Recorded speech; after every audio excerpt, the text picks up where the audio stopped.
melindungi potensi darat dan laut Indonesia, khususnya kawasan Pantura, Jawa. Ini menjadi penting karena potensi yang ada di kawasan Pantura, Jawa sangatlah besar dan menentukan masa depan kita semua.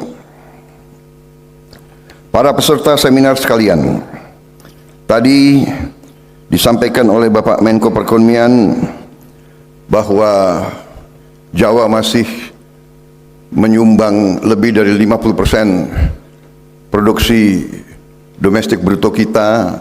Begitu banyak pusat-pusat perekonomian kita berada di Pulau Jawa, sehingga saya kira semakin urgent kita memusatkan perhatian kita kepada kondisi ini.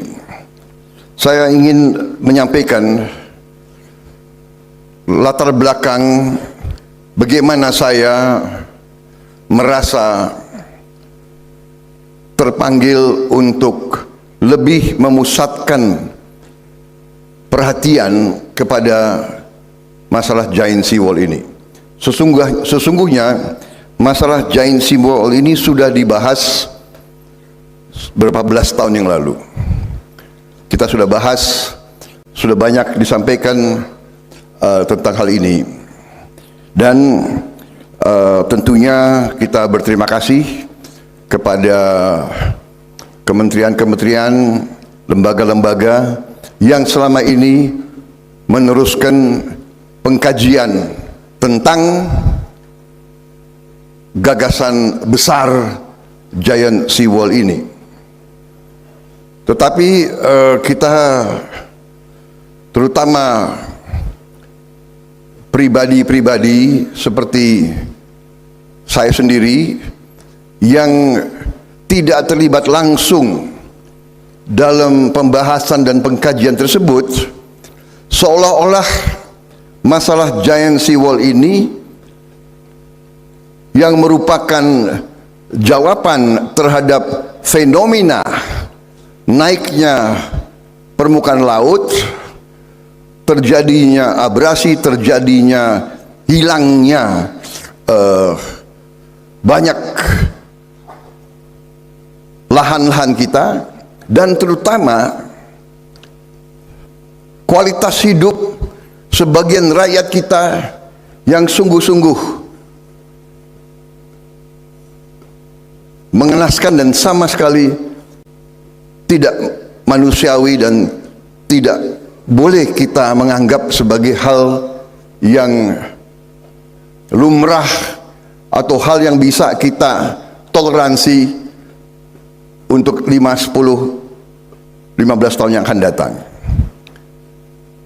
Saya berterima kasih bahwa pengkajian ini jalan terus, tetapi saya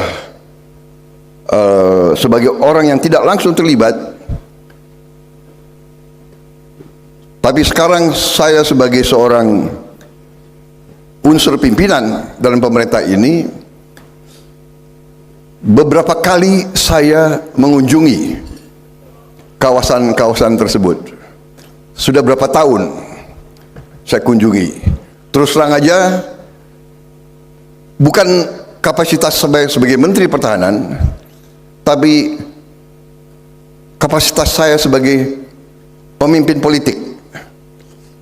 Tiap berapa tahun saya kampanye, dan waktu saya kampanye saya mengunjungi daerah-daerah yang seperti itu, dan saya melihat dari mulai 2014 sampai sekarang, kalau saya kunjungi, saya melihat keluarga-keluarga itu yang hidup di ruangan tidurnya, di ruangan makannya, itu air setinggi lutut. Anak-anak mereka hidup di tengah air seperti itu, di tengah lalat, di tengah nyamuk, di tengah sampah. Ini membuat saya bertanya kepada diri saya sebagai pemimpin politik, apa yang bisa saya buat untuk segera merubah bukan di kelak kemudian hari, tapi segera. Karena ini sama sekali tidak bisa kita terima sebagai negara Pancasila, sebagai negara G20, sebagai pemimpin ASEAN, sebagai yang kita harapkan menjadi pemimpin selatan, pemimpin non-blok, ini seharusnya kita tidak boleh terima. Karena itu saya menugaskan Universitas Pertahanan yang berada di bawah tanggung jawab saya untuk melakukan pengkajian apa yang bisa dilakukan segera dan sebagainya. Dan tentunya kita kembali bahwa jawaban yang sesungguhnya adalah konsep Giant Sea Wall ini. Makanya dengan demikian saya ajak bicara rekan-rekan saya dalam Kabinet Indonesia Maju, Menko Perekonomian terutama, Menteri BUMN dan beberapa pemimpin lain, dan kita sepakat untuk kita mengangkat kembali gagasan Giant Sea Wall ini supaya menjadi fokus perhatian. Ini sudah dilakukan oleh kementerian-kementerian, ATR, BPN sudah melakukan, Depdagri, kemudian beberapa PUPR terutama. Tetapi saya ingin ini menjadi pembicaraan, topik diskusi kalangan akademisi, kalangan pengusaha, kalangan teknokrat, engineers Indonesia, mengajak melakukan pendalaman terhadap masalah ini, sehingga ini yang sudah masuk proyek strategis nasional ini menjadi PSN yang sungguh-sungguh kita dahulukan, kira-kira seperti itu. Ini arah yang ingin saya utarakan di sini. Jadi maaf kalau saya bicara seperti ini sudah disiapkan apa itu keynote speech tertulis, tapi saya kira lebih bermanfaat kalau saya bicara secara garis besar pokok pikiran mengapa saya merasa mendesak kita harus kumpulkan the best brains of our country, otak-otak terbaik bangsa Indonesia kita harus kumpul bersatu, segera kita percepat pembangunan Giant Sea Wall ini untuk menyelamatkan masa depan bangsa Indonesia, terutama 50 juta rakyat kita yang hidup di pantai utara Jawa, aset-aset ekonomi yang begitu besar, sehingga pertumbuhan ekonomi berjalan, tapi segera kita atasi tantangan dan terutama kualitas hidup rakyat kita. Saya kira intinya itu. Jadi saya sangat berterima kasih kepada Menko Perekonomian dan seluruh jajarannya, kepada semua KL ya, dan saya berharap seminar nasional ini merangsang suatu pembahasan yang sangat serius tentang hal ini. Dan ada sesuatu kecenderungan bagi manusia normal kalau melihat kesulitan yang begitu besar dan mengetahui bahwa jawaban terhadap kesulitan itu begitu besar pula, sehingga ingin menunda pemikiran, ingin menunda pembahasan. Nah, ini saya kira sangat merugikan kita semua. Dan juga bagi politikus biasanya berpikir dalam kurun waktu 5 tahunan. Kita mengerti bahwa kekuasaan ada di tangan pemimpin politik.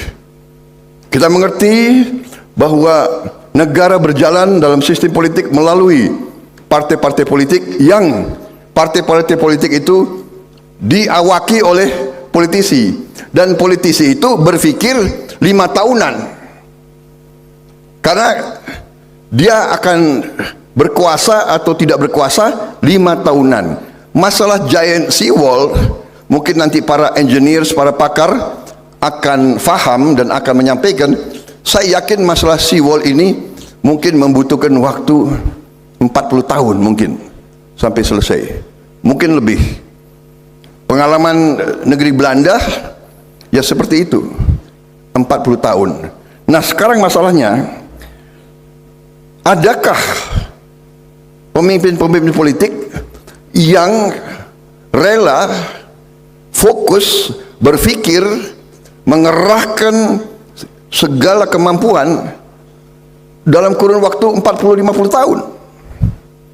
Ini kewajiban kita.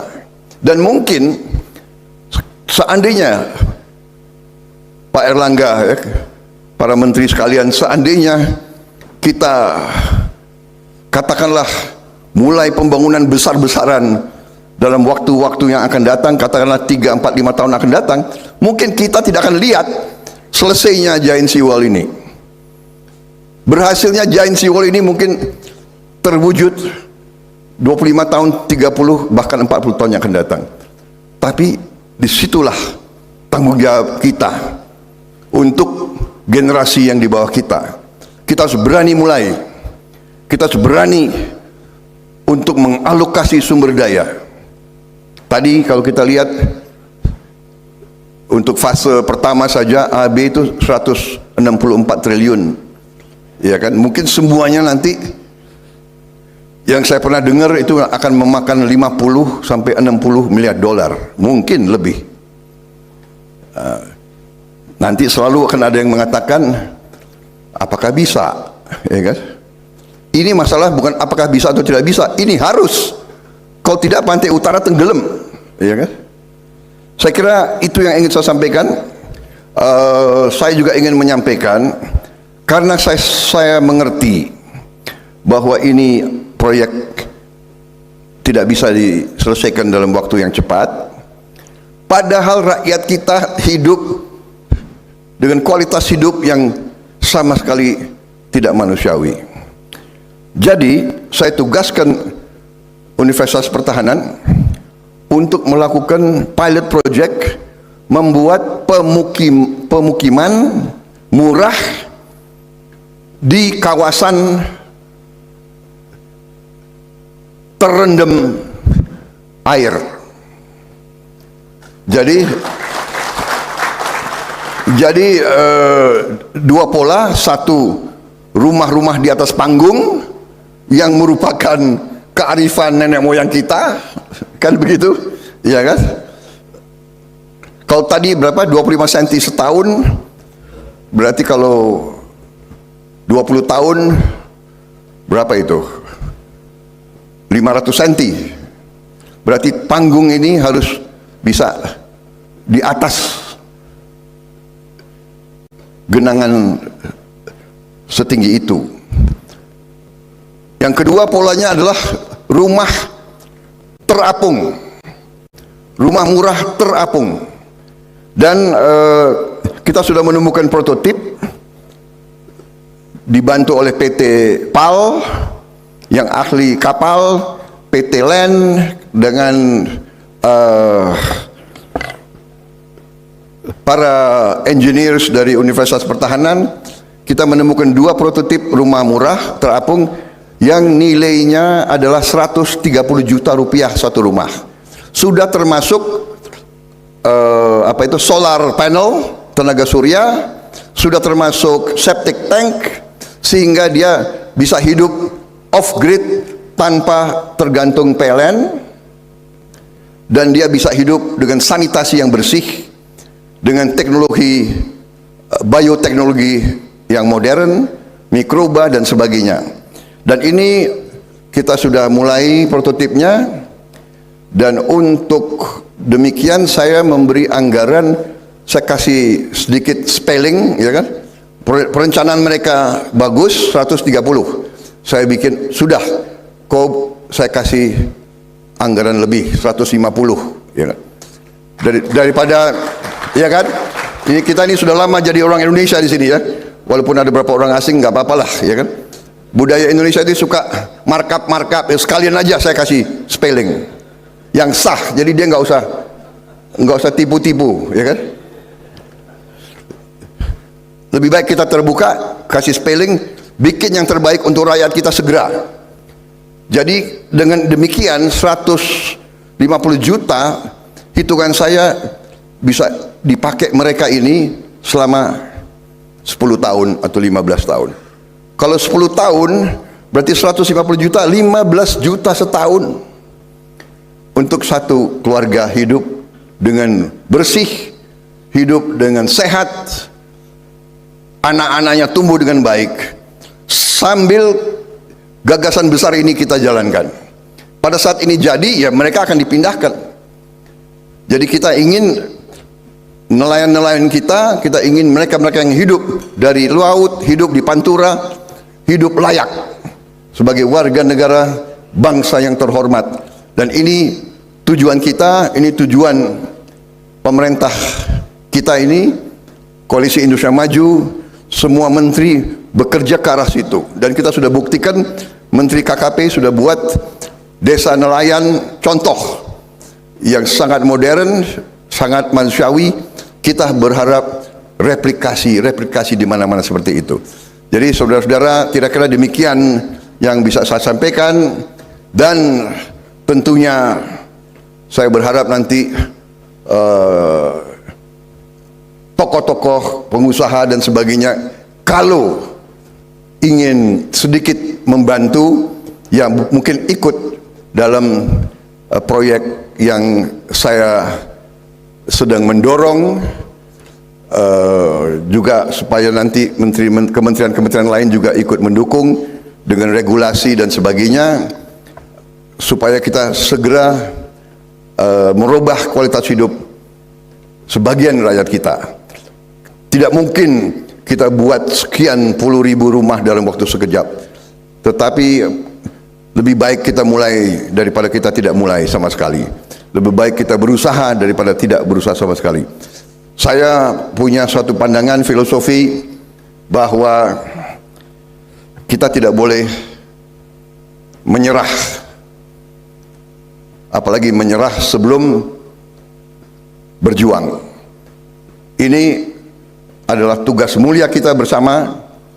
Kita harus membawa perbaikan kualitas hidup kepada saudara-saudara kita yang hari ini, malam ini hidup dalam keadaan yang menurut saya tidak pantas bagi pemimpin ASEAN, bagi negara yang menjadi panutan daripada banyak negara dewasa ini. Terima kasih atas perhatian saudara-saudara. Terima kasih atas jerih payah kalian. Semoga seminar nasional ini membawa suatu pengertian, dan kedua, membawa suatu tindakan yang pertama mempercepat terwujudnya gagasan ini, mempercepat supaya meyakinkan seluruh stakeholder, ya kan, meyakinkan semua tokoh-tokoh yang berpengaruh, karena ada saja sudah mengerti strategi besar, sudah mengerti kepentingan besar, sudah mengerti keputusan politik, masih saja berpikir sektoral, masih ada yang berpikir yang tidak mau kerjasama dengan secepat-cepatnya demi rakyat kita. Ini yang kita ingin mendobrak melalui kegiatan semacam ini, seminar nasional semacam ini. Terima kasih Pak Erlangga, terima kasih leadership Anda, juga terima kasih Pak Hadi, leadership Bapak dalam mempercepat semua proses ini. Mendagri semuanya bekerja, Menteri KKP saya sangat menghargai terobosan-terobosan Bapak. Mendak juga keberpihakan Bapak terhadap pedagang-pedagang kecil, pengusaha-pengusaha kita, saya hargai. Terima kasih. Wassalamualaikum warahmatullahi wabarakatuh. Salam sejahtera bagi kita sekalian. Shalom Om, Santi Om. Salam kebajikan. Selesai.